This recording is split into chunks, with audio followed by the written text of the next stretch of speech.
kebenaran di balik cerita. Ini bukan salahmu, tetapi tanggung jawabmu, Dr. Yo Vitale.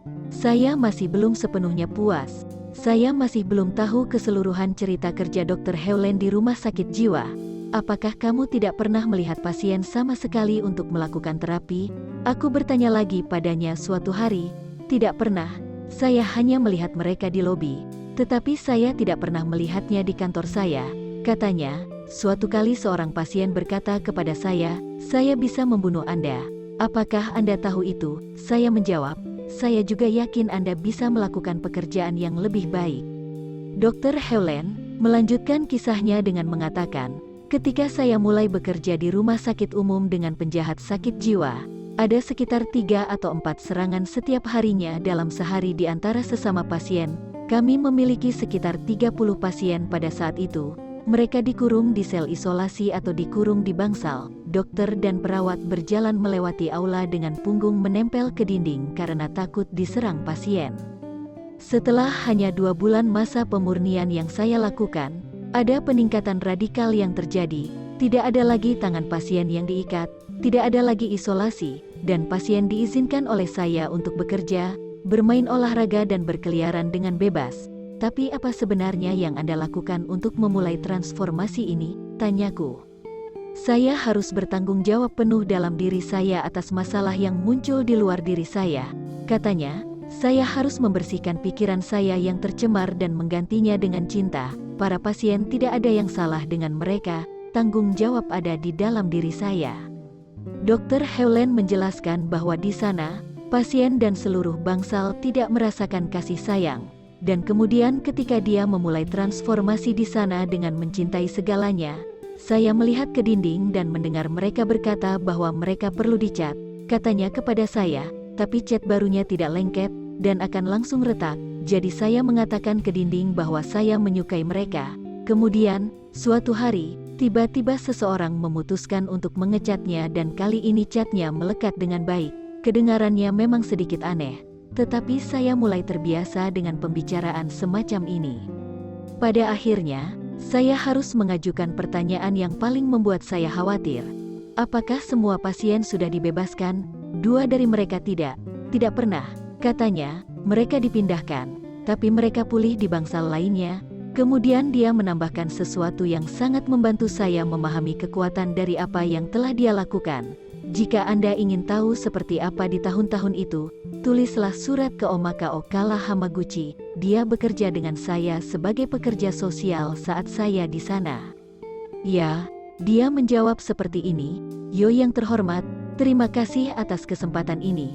Ketahuilah bahwa saya menulis dengan Emory Lens Oliveira, seorang pekerja sosial yang juga bekerja di bangsal dengan Dr. Hewlen. Sebagai pekerja sosial, saya ditugaskan ke bangsal kriminal yang baru dibuka di Rumah Sakit Jiwa Umum Hawaii. Departemen ini disebut Close Maximum Security Unit, CISU, narapidana ospitafa pasien yang sering melakukan kejahatan brutal, pembunuhan, pemerkosaan, penyerangan, perampokan dan pelecehan seksual, dan yang telah didiagnosis dengan gangguan jiwa berat. Beberapa pasien juga merupakan tahanan yang tidak dinyatakan bersalah karena kegilaan. Tetapi mereka masih tetap harus dikirim ke bangsal. Beberapa lainnya adalah pasien yang benar-benar psikotik dan membutuhkan perawatan. Beberapa pasien lain juga ada yang hanya untuk diperiksa dan dibantu dalam memutuskan kemampuan mereka untuk maju ke persidangan. Misalnya, kemampuan mereka untuk memahami tuduhan terhadap mereka dan untuk berpartisipasi dalam pembelaan mereka. Beberapa pasien lain adalah skizofrenia, yang lain manik depresi, yang lain terbelakang mental, yang lain psikopat atau sosiopat. Ada juga yang mencoba meyakinkan pengadilan bahwa mereka termasuk dalam salah satu atau semua kategori yang saya sebutkan. Mereka semua dikurung di bangsal 24 jam sehari dan hanya diizinkan keluar, dengan dikawal dan diikat di pergelangan kaki dan pergelangan tangan, hanya untuk alasan medis atau persidangan. Sebagian besar hari mereka habiskan di sel-sel isolasi, kamar tertutup dengan dinding dan langit-langit beton, dengan kamar mandi tertutup dan tanpa jendela. Banyak dari mereka dijejali narkoba, kegiatan yang bisa mereka lakukan hanya sedikit dan terfragmentasi. Masalah pasien adalah urutan kejadian di sepanjang hari. Ada pasien menyerang staf, ada pasien menyerang pasien lain, ada kasus melukai diri sendiri atau upaya melarikan diri. Masalah staf juga merupakan masalah dari manipulasi pasien, manipulasi obat-obatan, manipulasi cuti sakit, permasalahan gaji atau konflik dengan sesama rekan kerja, pergantian psikolog, psikiater dan administrator yang konstan, masalah pipa air dan jaringan listrik dan sebagainya. Itu adalah tempat yang intens masalah, di mana masalah selalu berubah-ubah, selalu depresi, dan selalu ganas, bahkan tanaman pun tidak tumbuh. Bahkan ketika tanaman itu dipindahkan ke gedung baru yang lebih aman dengan area rekreasi berpagar, tidak ada yang berharap itu benar-benar bisa mengubah apapun. Jadi ketika psikolog lain datang, dia berpikir bahwa dia akan mencoba sedikit membumbui, bahwa dia akan mencoba mengatur program mutakhir, dan akhirnya dia akan pergi saat dia datang dengan bersenandung. Sebaliknya, kali ini Dr. Hewlett, selain ramah, dan dia tampaknya tidak melakukan apa-apa, dia tidak melakukan tes-tes diagnosa, tidak memberikan terapi dan tidak melakukan tes psikologis. Dia sering datang terlambat dan tidak menghadiri pertemuan kasus klinis atau draft dokumentasi hukum. Sebaliknya, ia mempraktikkan metode aneh identitas diri Ho'oponopono, yang berkaitan dengan mengambil tanggung jawab 100% untuk diri sendiri, hanya mengamati diri sendiri, dan membiarkan energi negatif dihilangkan dan tidak diinginkan dalam diri sendiri. Yang paling aneh adalah bahwa psikolog ini selalu tampak nyaman dan bahkan bersenang-senang. Dia banyak tertawa, bercanda dengan pasien dan staf dan tampak sangat menikmati apa yang dia lakukan.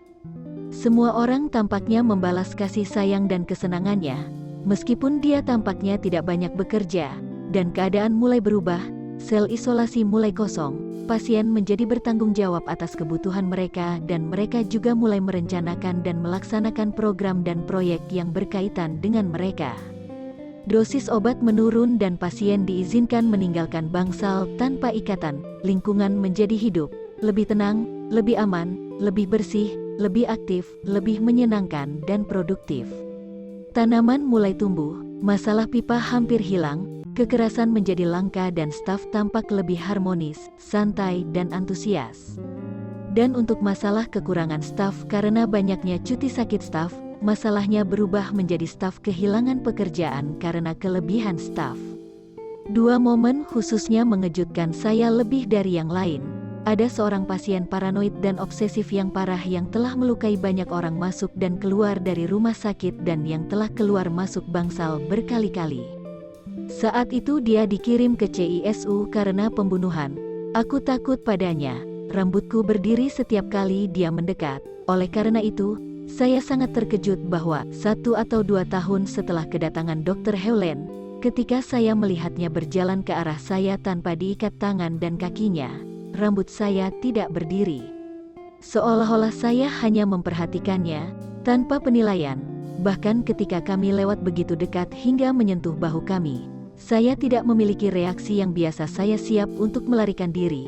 Saya perhatikan dia tampak tenang. Saat itu, saya tidak lagi bekerja di departemen, tetapi saya harus memahami apa yang terjadi. Saya mengetahui bahwa dia tidak berada di sel isolasi atau diikat untuk sementara waktu dan satu-satunya penjelasan adalah bahwa beberapa staf melakukan Ho'oponopono, metode yang telah dibagikan oleh Dr. Hewlett kepada mereka. Momen lain terjadi ketika saya sedang menonton berita di televisi. Saya telah mengambil hari libur untuk bersantai. Satu cerita melibatkan penampilan di pengadilan seorang pasien CISU yang telah melakukan pelecehan seksual dan membunuh seorang gadis berusia 3 atau 4 tahun. Pasien telah diinternir karena dia dianggap tidak dapat memahami dan mempertahankan persidangan. Dia diperiksa dan dievaluasi oleh banyak psikiater dan psikolog dan diberi diagnosis kegilaan, yang sekali lagi, kemungkinan besar pengadilan akan memberinya vonis bebas karena kegilaan. Dia tidak harus dipenjara dan akan menjadi sasaran rezim rumah sakit yang tidak terlalu ketat, dengan kemungkinan pembebasan bersyarat. Dr. Hewlett telah berinteraksi dengan pasien ini, yang akhirnya meminta untuk diajarkan metode identitas diri melalui Ho'oponopono, dan dilaporkan sangat konsisten dalam praktiknya sebagai mantan perwira marinir yang baik. Otorisasi diberikan kepadanya untuk ke persidangan dan dia dipanggil ke pengadilan untuk deposisi pembelaannya. Jika sebagian besar pasien dan pengacara mereka telah memilih, dan mungkin akan selalu memilih pernyataan kegilaan. Tetapi pasien ini tidak melakukan itu, justru sebaliknya. Bahkan sehari sebelum pergi ke pengadilan dia memecat pengacaranya. Sore berikutnya, dia berada di pengadilan di hadapan hakim dan dengan rendah hati dan menyesal menyatakan, "Saya bertanggung jawab, saya minta maaf, tidak ada yang mengharapkannya seperti itu." Butuh beberapa saat bagi hakim untuk memahami apa yang terjadi. Saya telah bermain tenis dengan Dr. Hewland dan pasien ini 2 atau 3 kali. Dan meskipun dia sopan dan perhatian, saya telah menghakiminya.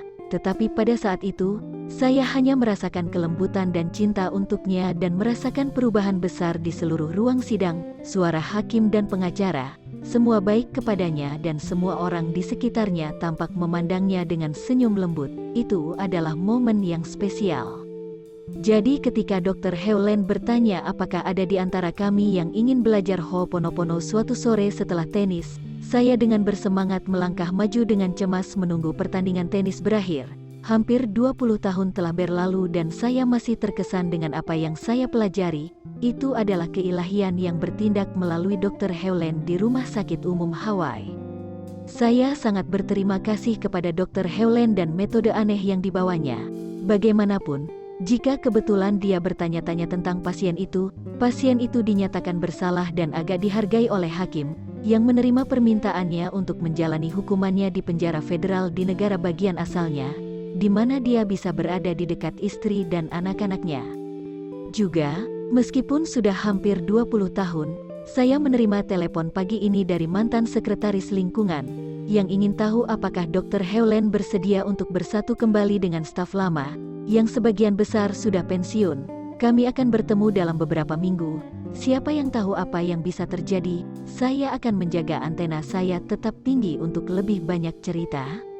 Oh, astaga, di sini, ternyata Dr. Hewland benar-benar melakukan keajaiban di rumah sakit. Dengan mempraktikkan cinta dan pengampunan, ia mengubah orang-orang tanpa harapan dan yang dianggap sampah oleh masyarakat. Inilah kekuatan cinta. Tentu saja, saya masih ingin tahu lebih banyak lagi. Setelah draft pertama buku ini selesai, saya mengirimkannya ke Dr. Hewland untuk ditinjau. Saya ingin dia memeriksanya sendiri dengan cermat. Saya juga ingin dia mengisi semua lubang dalam sejarah tahun-tahun rumah sakit jiwanya. Seminggu kemudian dia menulis email berikut kepada saya, "Ao Aqua, ini adalah pesan rahasia, untuk Anda dan hanya untuk Anda. Ini berasal dari pembacaan spiritual saya terhadap naskah Zero Limits. Saya memiliki lebih banyak komentar untuk dibuat, tetapi saya akan mengirimkannya kepada Anda di email lain." "Kau sudah selesai," kata Morernah dengan tegas. "Selesai apa?" jawabku. "Dengan rumah sakit di Hawaii." Meskipun saya merasakan maksud dari komentarnya, pada hari musim panas di bulan Juli tahun 1987 itu saya berkata, "Saya harus memberitahu setidaknya 2 minggu sebelumnya." Tentu saja tidak, itu tidak pernah dibicarakan, dan tidak ada seorang pun di rumah sakit yang bertanya. Saya tidak pernah kembali ke rumah sakit, bahkan ketika saya diundang ke pesta perpisahan saya, teman-teman saya melakukannya tanpa saya. Hadiah perpisahan dikirim ke kantor yayasan setelah pesta. Saya senang berada di unit kriminal rumah sakit umum. Saya menyukai orang-orang yang saya temui di bangsal. Pada titik tertentu, saya tidak tahu kapan, dari seorang psikolog saya, menjadi anggota keluarga staf, selama 3 tahun 20 jam seminggu. Saya tinggal di bangsal secara akrab dengan staf, pasien, peraturan, polisi, geng dan kekuatan yang terlihat dan tidak terlihat. Saya ada di sana ketika masih ada sel isolasi, pengekangan logam, obat-obatan dan bentuk kontrol lainnya yang dimana saat itu adalah cara operasi yang normal untuk diterima. Saya ada di sana ketika penggunaan sel isolasi dan pengekangan logam pada satu titik menghilang begitu saja. Jam berapa? Tidak ada yang tahu. Kekerasan fisik dan verbal juga hampir hilang sama sekali. Penurunan drastis penggunaan narkoba datang dengan sendirinya. Pada titik tertentu, entah kapan, pasien meninggalkan bangsal untuk pergi bekerja tanpa terikat dan tanpa memerlukan persetujuan medis. Transformasi di bangsal dari suasana kegilaan dan ketegangan menjadi suasana ketenangan terjadi begitu saja dan itu semua tanpa usaha sadar saya. Transisi dari kekurangan kronis staf menjadi situasi kelebihan staf juga terjadi dengan sendirinya. Jadi, Saya ingin memperjelas bahwa di lingkungan itu, saya adalah anggota keluarga yang aktif dan akrab, bukan penonton, dan saya tidak melakukan terapi apapun. Saya tidak mengikuti tes psikologi, saya tidak pergi ke rapat staf, saya tidak menghadiri kuliah tentang kasus-kasus tertentu, tapi saya masih terlibat erat dalam pekerjaan itu. Saya ada di sana ketika proyek kerja internal departemen yang pertama dibuat, menyiapkan kue untuk dijual. Saya ada di sana ketika kegiatan pertama di luar departemen berlangsung, kegiatan mencuci mobil, dan saya ada di sana ketika program rekreasi off-road pertama dimulai. Saya tidak melakukan tugas seperti yang biasa seorang psikolog medis lakukan, tetapi bukan karena saya berpikir itu tidak berguna. Saya tidak melakukannya untuk beberapa alasan yang saya tidak tahu. Namun, saya tinggal di bangsal dan berpartisipasi dalam membuat kue, tenis, dan jogging di luar bangsal. Tetapi lebih dari segalanya, saya melakukan pemurnian terhadap diri saya, dari sebelum, selama dan setelah setiap kunjungan ke bangsal, dan itu dilakukan setiap minggu selama 3 tahun, setiap pagi, setiap malam, dan setiap saat sesuatu dari bangsal terlintas dalam pikiran saya, maka saya membersihkannya untuk apapun yang terjadi dalam diri saya. Terima kasih, aku mencintaimu, kedamaian diri, Ihalea Kala. Saya sangat menikmati penjelasan lebih lanjut ini. Itu mengungkapkan kerendahan hati Dr. Helen dan menjelaskan apa yang telah dia lakukan dan tidak dia lakukan selama di rumah sakit. Saya menjawab dan meminta izin untuk memasukkan email ini ke buku, untuk berbagi dengan Anda. Dia menjawab dengan satu kata, yang saya harap akan dia tulis, ya. Saya belum selesai belajar dari pria luar biasa ini. Kami memutuskan bahwa kami akan mulai mengadakan tur seminar bersama dan bahwa kami akan menjadi penulis bersama untuk buku ini. Tapi setidaknya aku tahu cerita lengkapnya tentang bagaimana dia berhasil menyembuhkan seluruh bangsal penjahat yang sakit jiwa. Dia telah melakukannya saat dia melakukan apa saja, yaitu bekerja pada dirinya sendiri. Dan dia bekerja pada dirinya sendiri dengan 2 kata sederhana, aku mencintaimu. Ini tentu saja adalah metode yang sama yang dapat Anda dan saya gunakan. Jika saya harus merangkum dalam beberapa kalimat metode modern identitas diri melalui Ho'oponopono yang diajarkan oleh Dr. Helen ini, maka saya akan mengatakannya seperti ini. 1. Bersihkan terus-menerus. 2. Bertindak berdasarkan ide dan peluang yang muncul di sepanjang jalan. 3. Bersihkan terus-menerus. Itu saja, ini bisa menjadi jalan terpendek menuju kesuksesan tanpa batas. Ini mungkin jalan yang paling